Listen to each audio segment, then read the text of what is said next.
Good day, and welcome to CFE Media's Virtual Training Week. For this session on how industrial data management supports SCADA installations digitalization efforts, we'll be joined by Arlen Nipper, President and CTO, CirrusLink. I'm Kevin Parker, an editor with CFE Media and Technology. CFE Media has met the standards and requirements of the Registered Continuing Education Program. Credit earned on completion of this program will be reported to RECEP at recep.net.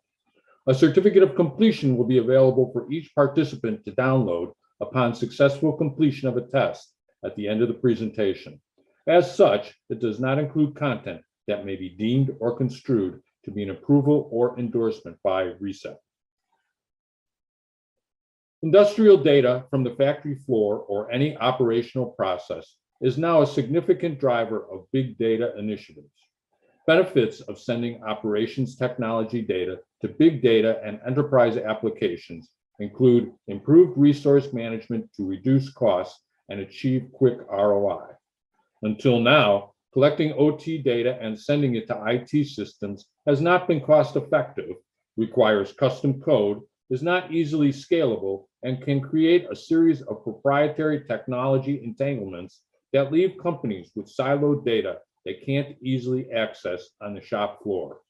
MQTT Sparkplug establishes a single source of truth for models, assets, and tags at the edge, enabling OT data and defining it for IT. In addition, Microsoft Azure services are being used to enable OT-IT integration. Now users can connect to OT data for a single source of truth by connecting to OT devices natively, including contextualized tag data. Here are some learning objectives for today's session. Here are some tips to help you get the most from today's session. Attendees are eligible for 1 PDH credit for this event airing on October 20th, 2021, categorized within the technical health and safety, including core technical category for RECEP. I'd now like to introduce today's presenter, Arlen Nipper, President and CTO, CirrusLink. Arlen brings more than 40 years of experience in the SCADA industry to CirrusLink as President and CTO. He was one of the early architects of pervasive computing and the Internet of Things, and co-invented MQTT, the publish subscribe network protocol that has become the dominant messaging standard in IoT. Arlen holds a bachelor's degree in electrical and electronics engineering from Oklahoma State University. Arlen, welcome to today's session, and please go ahead. Thank you very much, Kevin. I appreciate it. Hello, everyone. Again, my name is Arlen Nipper, and I'm the President and CTO of CirrusLink Solutions.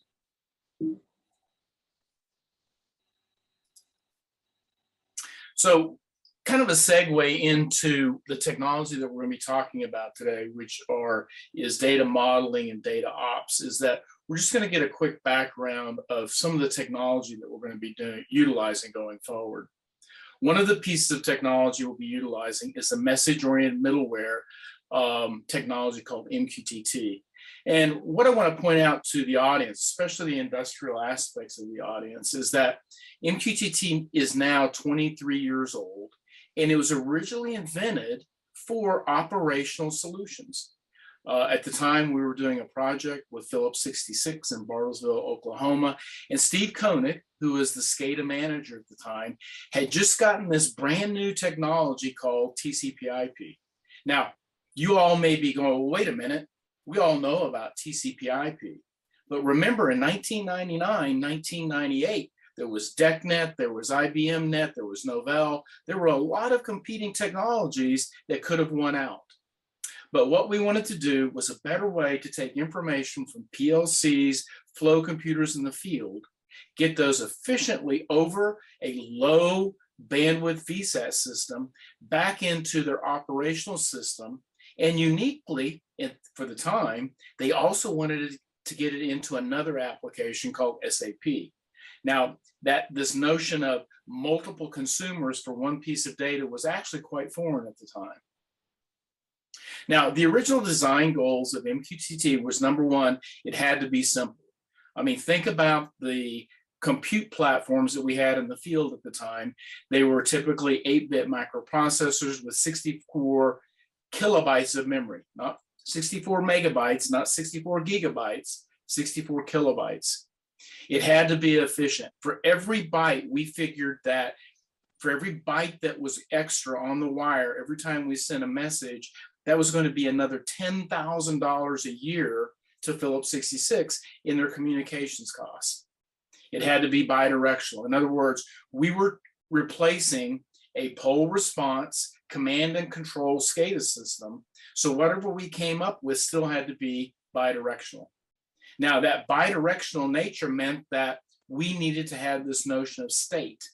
In other words, once we connected into a TCP/IP infrastructure, if that VSAT system went down on RAID fade or we lost that network, we needed to be able to notify everybody that was looking for information from that remote node that that node had gone offline, and then be able to appropriately handle all the stale data that we need to tell everybody about that said, hey, this site is now offline, that valve status, that pressure, that temperature is stale for the time being. Now, I would say very uniquely in the late 90s is that Andy Stanford Clark, who is the co-inventor with me of MQTT, we were both very adamant that this be an open protocol and open specification.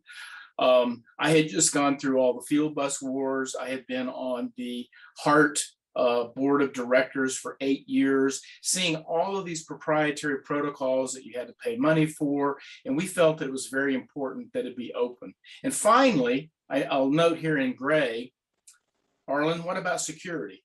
Well, again, this was 1998. The security was a security by obscurity. There was no notion of cyber hacking. There was no, cloud computing. So really, security wasn't even considered.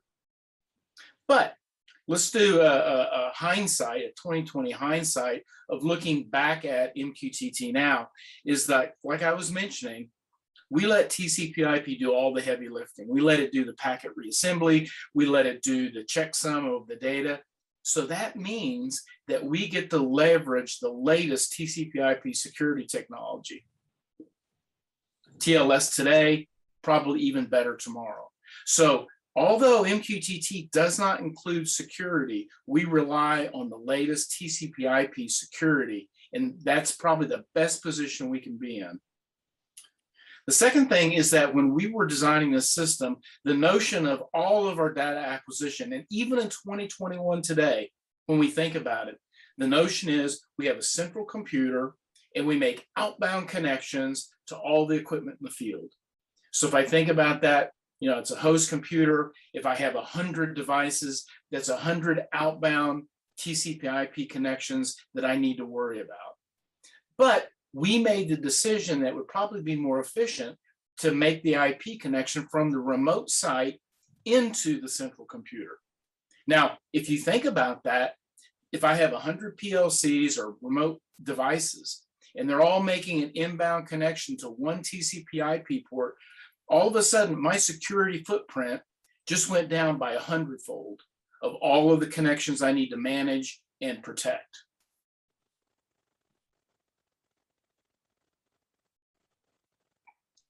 The third thing is that Andy and I did not specify how you were going to use data in this transport. In other words, we didn't specify a topic namespace, we didn't specify a payload. And what that meant today is that MQTT has become the dominant IoT and IIoT transport because payloads and topic namespaces can be optimized for the application at hand. So if you consider Facebook uses MQTT for Facebook Messenger, well, their payloads are probably very, very different than our payloads would be in operational systems. And then lastly, I want to point out that although, and that's why I gave the genesis here, although MQTT was designed for mission critical SCADA, it's actually been adopted by IT. Now, what that means is that now when we're sitting around talking about how should we do an architecture and what technology should we use, we've got a broad spectrum of across the board knowledge, if you will, of a technology that everybody can leverage, from college students in their dorm rooms to pipeline control systems.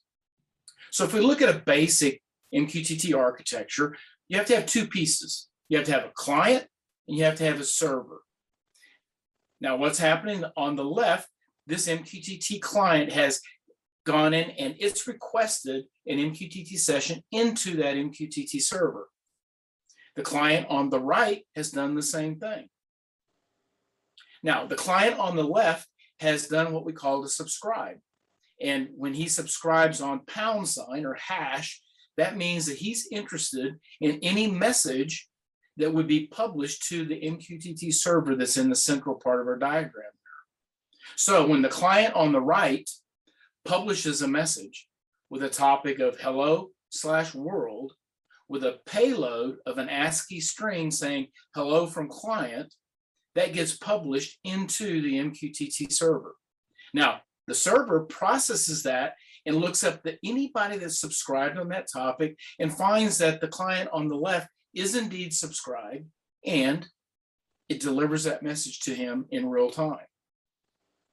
Now, that is basically the complexity of an overall MQTT architecture. We basically connect and we can publish on topics and we can subscribe on topics.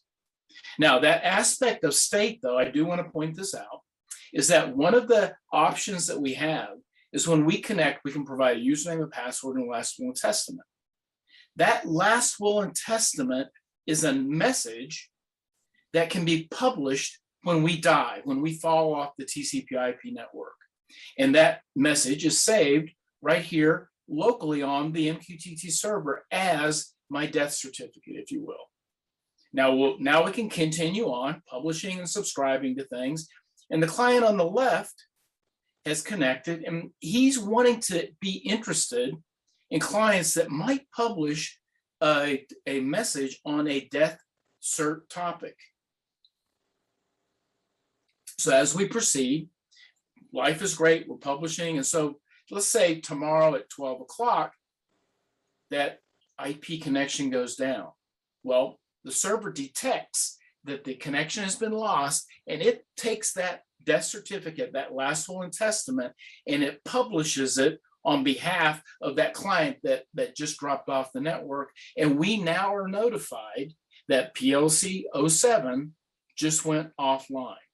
So that's how real-time state management is accomplished in a publish and subscribe messaging middleware system. Now, if we put all of this together and look at what we're talking about from an industrial standpoint, we could have a client in the field that could represent RTUs, PLCs, factory control systems, sensors in the field, and it's going to establish that session, remote into the server. Now, it's going to subscribe to information that it is interested in, and then it's going to start publishing all of its process variables, its measurements, its information. Now, we're going to have another client that's going to come in, it's going to connect, it's going to subscribe to information that's interested in, and then all of a sudden, all of that information is flowing in real time from the field into a client that is receiving that. Now, notice that anytime we want, we can publish outbound as well. So it's very important to realize that once the MQTT session is established, it is a bidirectional pipe that we can publish commands to. So MQTT is indeed bidirectional. Now, at this point, let's look at one thing that's very difficult in today's architectures is let's have two more clients that would be interested in the information that's coming from the field. Well, in this situation, they literally can connect securely and subscribe to that information. And now we've got a one-to-many real-time secure informational system that literally we didn't have to do anything to create those additional clients. So as we build out our infrastructure, we add clients that publish interesting information, clients that subscribe to that, and we end up with a real-time secure, because notice in this diagram, all of those connections into the central MQTT server are remote originated into one port and one IP address that we can protect very easily. So in summary, what are the benefits of MQTT? Well, if we look at when we've been doing this over the last 20 years, typically when we replace a conventional poll response system with MQTT, we realize an 80 to 95% bandwidth reduction. In 1998, 1999, that could have represented 80 to 95% savings in your communications costs. But in 2021, the way I look at that is 80 to 95% more information that can be, that's currently stranded in the field, that could be brought in over the same bandwidth you're using today. If you think about how this works, our response time are an order of magnitude quicker because we're processing events that might happen in the field, and as soon as they happen, they're published in. We automatically get one-to-many communications where we can have one device publishing information and 1 to 100 or even more applications subscribe to that piece of information. We get to leverage TCP/IP for everything that it does, especially from the security standpoint. We're future-proofing for easy migration as we think about, let's look back at Phillips 66. They've been using this for 22 years. And of their entire infrastructure, everything has changed. They've got different SCADA systems, different historians, different batch tracking systems, different tank inventory systems. But the thing that has remained constant is that MQTT infrastructure that they get to leverage. This is mature technology. It's been tried and tested for over 22 years. And again, it gives us that base technology that can be leveraged both by OT and IT organizations.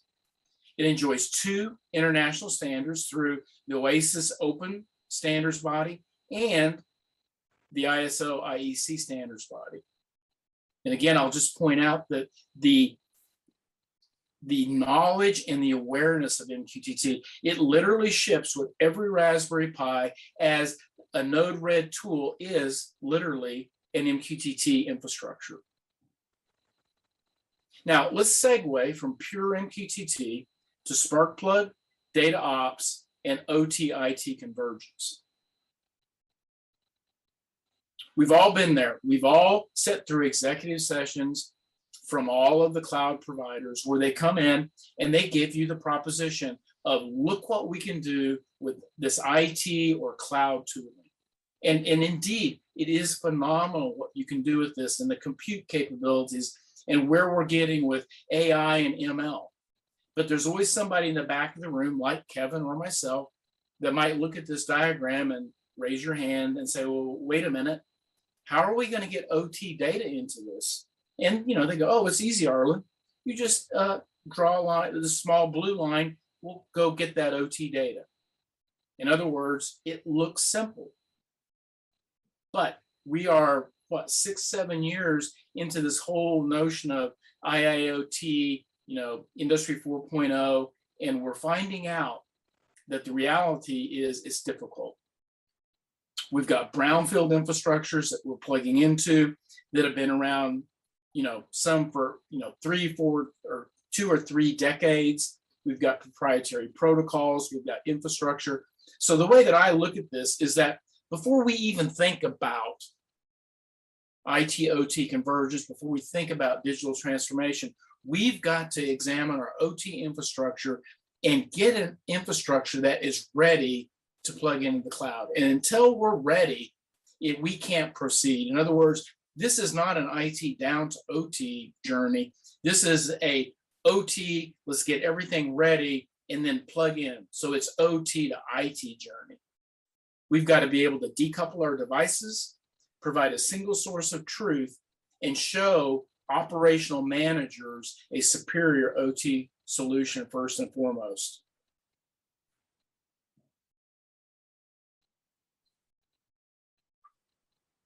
Now, it's interesting. I'll also point out that here in the last several years, there's almost a new market segment that's emerged. It's called data ops. Now, I'm not going to read you the Wikipedia definition of data ops. You can go look that up. But basically what it's saying is that we need tools and technologies to take operational data as it exists in brownfield world today. And we need some way to contextualize that so that as we get that information into the enterprise, a mere human being can understand that. We're very guilty in PLC applications and sensors and factory automation systems that all of this operational data that we want to bring in is very cryptic. It's tribal. We've got to have a tool to be able to break that out. So we've got to address this as we go through this journey of how are we going to get contextualization and modeling around something coming from our brownfield world today. So what do we need to scale IIoT and keep the data ops engine running? Well, what we're proposing is Sparkplug. Sparkplug is an open specification that's being managed by the Eclipse Software Foundation that starts giving us some context around how we can use MQTT to represent operational data the way that we need to use it in our digital transformation today. And that, again, I'll show you the two projects that kind of plug into Sparkplug. If you want to do some more information after this webinar, is this the Tahoe project and the PAHO project. Now, the other thing I want to point out here is that we need to scale from an industrial standpoint as an organization. We need to scale with the speed and simplicity that the Internet of People did. If you think about what happened there, is the Internet of People exploded simply due to two simple and open technologies. The first one that was already there was HTTP. And that was, back in the DARPA days when TCP/IP was just being invented. They had this way to be able to put packets of information onto these networks and send them back and forth. Then somebody came along and said, well, wait a minute. Wouldn't it be neat is that instead of every university and every military DARPA location coming up with their own code to send data back and forth, let's come up with a way to represent that. It was called HTML. And both of those technologies were opened up. The web browser came out, and all of a sudden, excuse me, drink here. All of a sudden, the Internet of People exploded. We've got to have that same notion for the Internet of Things to scale. So we already have MQTT. It's already out there. It's already a dominant technology. But we need that HTML of the industrial Internet of Things to scale it the way the Internet of People did. And we're hoping that Sparkplug is the genesis to let us do that. Now, at a very high level, what does Sparkplug do? It doesn't break MQTT. It doesn't do anything. Remember, before I was telling you the great thing about MQTT is you can publish anything you want on any topic. But now I'll state that the bad thing about MQTT is you can publish anything you want on any topic. So all Sparkplug is trying to do is come up with, number one, an OT-centric topic namespace that we can all agree on. And if we can do that, that gives us plug and play auto discovery. In other words, if Kevin comes up with his own topic namespace and Arlen comes up with his own topic namespace, and we try to get those to work together, somebody's going to have to write some code. But if we can both agree together that, you know what, we're going to use the same organization of a topic, and then anybody that plugs in will be able to subscribe, like I showed you a while ago, and automatically discover what's being published. Now, what we're learning is that the next thing that we need to be able to leverage is we need to define an OT-centric data model and asset structure that we can publish from the edge of the network. Now, 2 years ago, if you would have listened to some of my webinars, you would have heard me talk about a single source of truth for measurements. But as we're getting into cloud with Azure and Google Cloud Platform and IBM Watson and AWS, we're finding out that just having a process variable in a data lake doesn't solve the problem. In fact, it just moves the problem. It moves the problem from the plant floor or the factory floor or the remote site, and it moves it into a data lake where you still got to write code to get that data out. We want to build a model right from the edge of the network. Then the third thing that Sparkplug does is it provides an extensible definition of what a process variable looks like. For the last 35 years, we've been dealing with register value pairs. Oh, I've got this Modbus register. It's got a value. A human being has to double click on that, edit it, and give it context. So now we're kind of getting in from the model to the process variable object. We're addressing the data ops part of this, right? We're addressing the ability to define models, to start giving the data context. And now we can give each measurement context as well: a name, a value, a timestamp, engineering units, ranges, and quality. We've got an object representing that measurement. And then lastly, Sparkplug defines MQTT state management, just like I was showing you before. But now if we can define that, that means we can do report by exception, getting that bandwidth reduction. We can do bidirectional command and control. And I would kind of propose that in the last 5 years, the thing has been so disruptive, it lets us do store and forward. So if we lose our IP network, those objects that we were going to publish, those can be put into a store and forward queue, so that when our MQTT network comes back up, we can simply publish that back queue of historical data. It's already got a timestamp with it, and we can backfill our time historian database. So that means with store and forward, even with our network goes down, we don't lose information.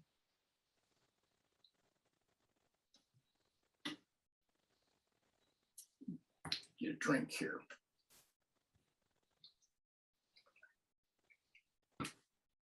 So let's put this in context. Let's put this in context of like a Modbus register. So right now, if I had a Modbus polling engine, I basically would get Modbus register 40,027, and it would have a value of 1,256.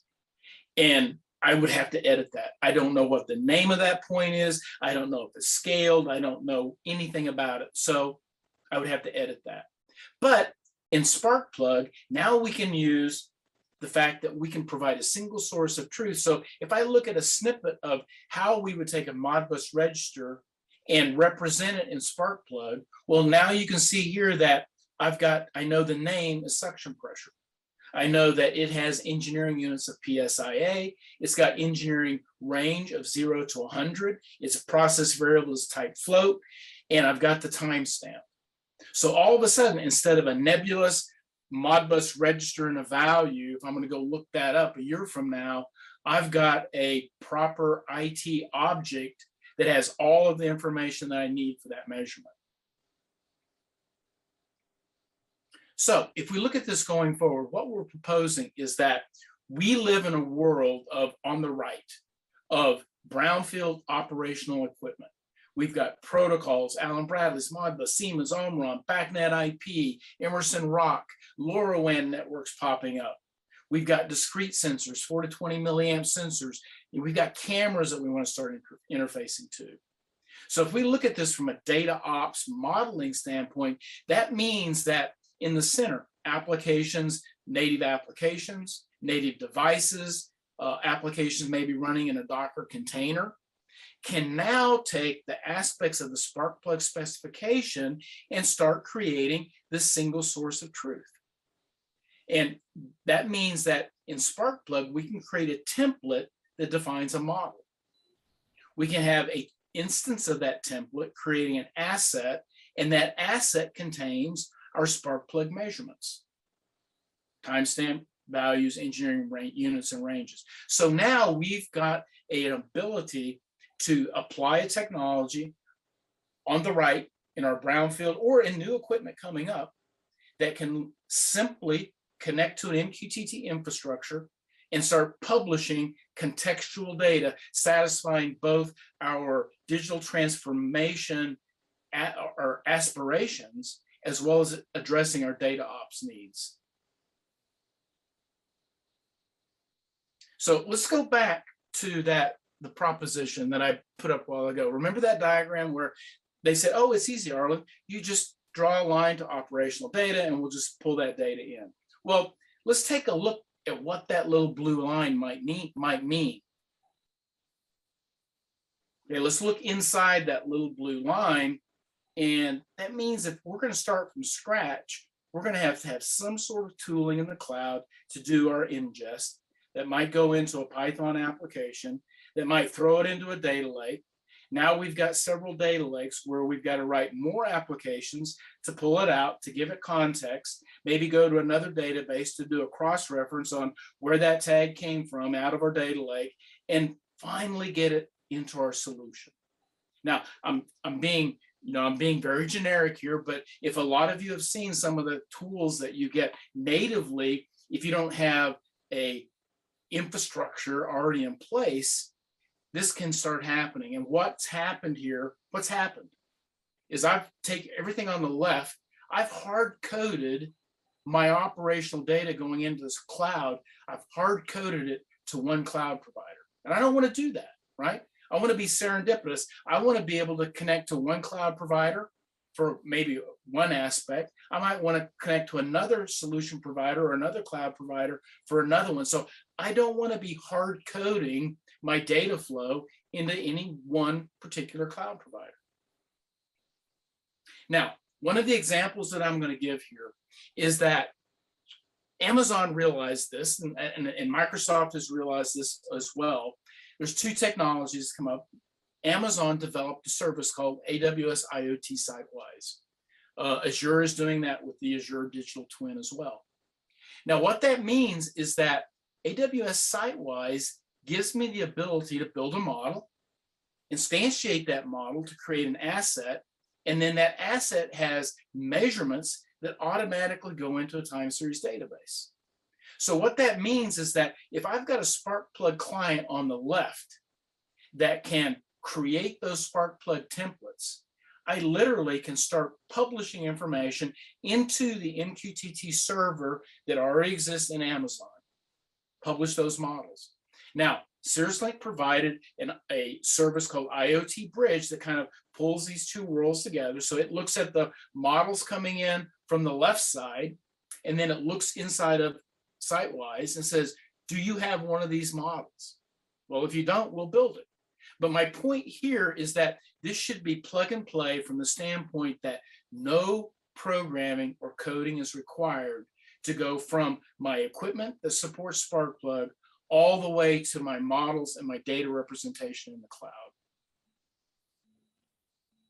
Now, to do that, we're going to get out of the PowerPoint for a little bit, and we're going to look at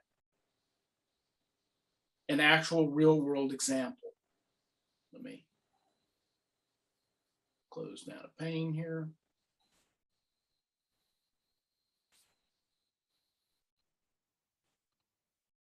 Now, what I'm showing on the left is an edge of network device that supports Sparkplug, and we want it to connect to some wind turbine assets.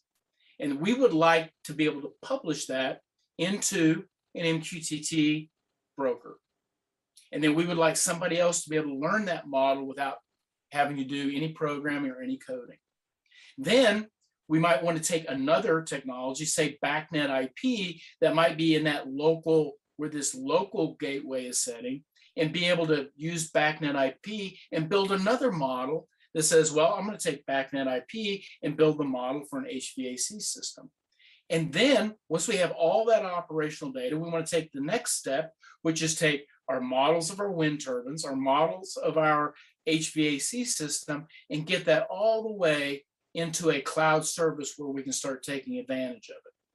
So I'm going to start at the edge of the network and bring up a tool. And like I was stating before, it's all about tools on platforms, not coding on the operating system. And so the real world example here is that I can build some tags in Ignition. This is just one example of a system that implements Sparkplug. And I can start building out my tags. But unlike I would have done typically, which was drag Modbus tags into this system, before I get started, I'm going to first go over here and build a model. Before I even try to figure out what PLC or what where that data is coming from. Now, I'm building a wind turbine model, and the first thing I want to know, again, from a data ops standpoint, I may have some parameters for that.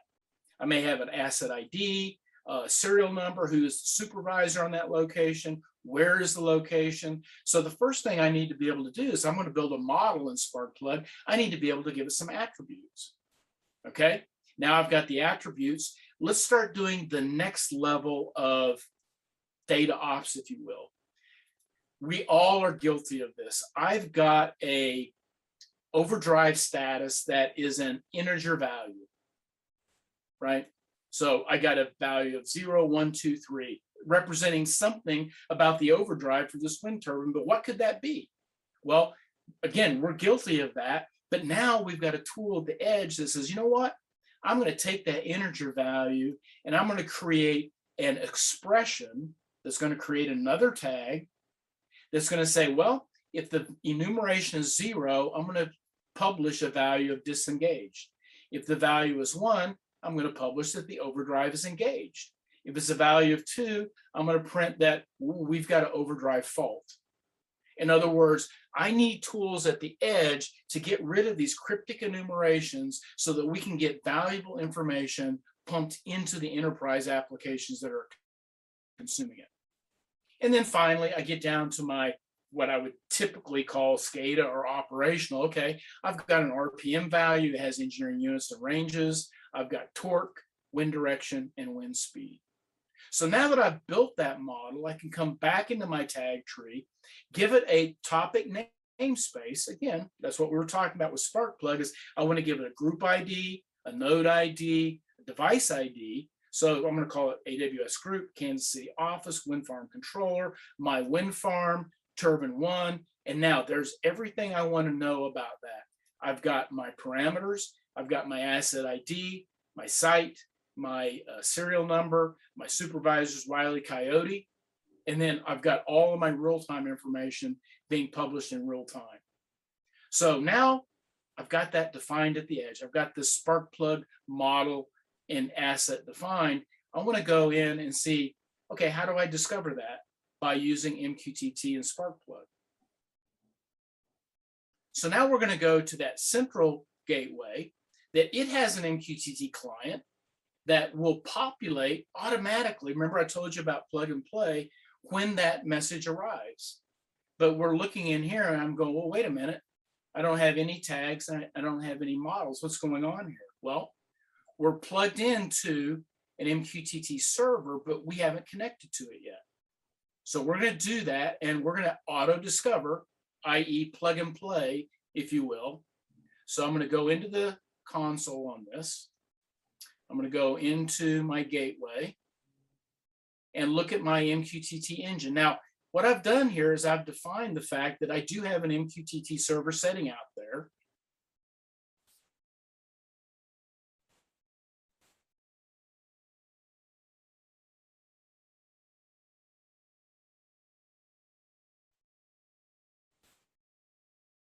And I've defined it.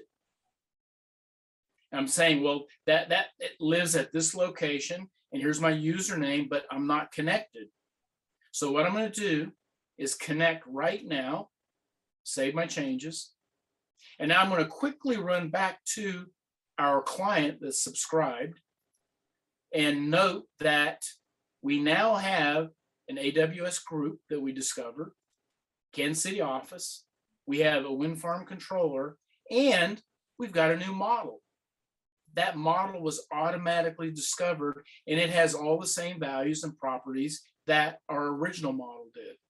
So by using plug and play, we now can come into our tags, come into our wind farm, and that model was automatically built and it's automatically populated. Now, from a design standpoint, I can build templates of those models. And if I'm doing visualization or dashboarding, that lets me quickly build out a model that I can replicate. Now, let's look at another aspect of this is in smart building. So let's jump down to that notion that we have BACnet IP and we've got a smart building, and maybe a little bit more complex definition of a model in that I've got this notion of a chiller that comprises of a compressor and a cooler, and maybe all that's at a facility. So now I've got the ability to do hierarchical modeling.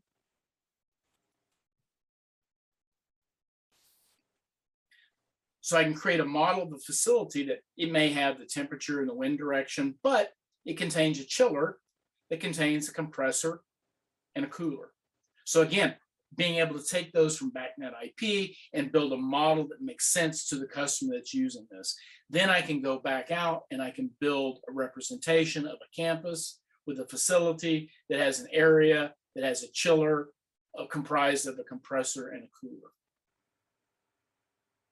And then again, I can represent that graphically from an operational standpoint. You know, is this asset, is this facility really working like I want it to?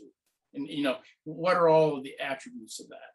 So now we'll go back to our topology and look at this and we'll go, wait a minute, we've got operational data here, we've got operational data here, and now we want to get to that diagram I showed you before where they said, oh, Arlen, just plug into your operational data. So now what we're going to do is plug into our site-wise service. So let's go to our site-wise dashboard right here. And this is my Amazon dashboarding. And I can go into my models that I built in SiteWise and pull them up here. But notice I don't have any models and I don't have any assets. Now I could build those. I could go in here and start building a model, but the way I look at it, this is the wrong side. If I build it in the cloud, then I'm no better along than I was, you know, editing that Modbus tag. I should be able to create that automatically. So what we're going to do is we're going to plug into the MQTT server that's running on Amazon, and then we're going to find out that in a few seconds, we're going to be able to realize that we're going to be able to see those wind turbine assets, those HVAC assets sitting in our model already feeding a time series database. So we'll go back to our dashboard. And again, we don't have any models. We're going to go into our configuration for our MQTT client. And we're going to, how hard is it to connect to Amazon? Well, we need to know the URL of that MQTT server, and we need all of the TLS certs that we got when we commissioned that endpoint. We got that security. Once we've got that defined, we are now ready to enable our MQTT client. Look at one more thing.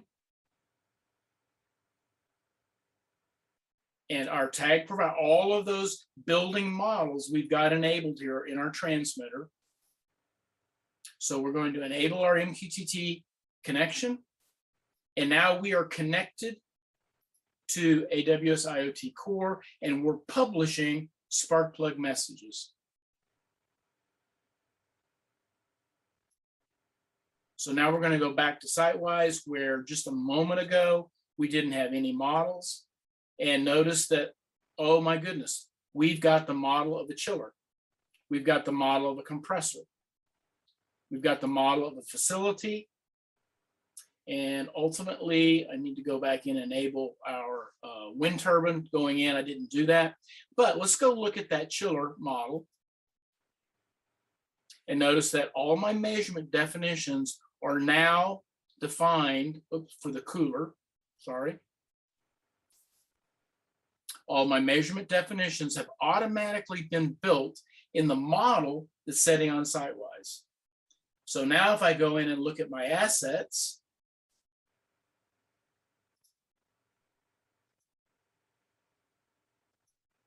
again, using the topic namespace that Sparkplug gives us, Smart Building Group, Campus 1, Facility 1, Area, Chiller, Cooler, I now can go into my measurements and see all of the real-time measurements that are going into the time series database that have been populated in SiteWise.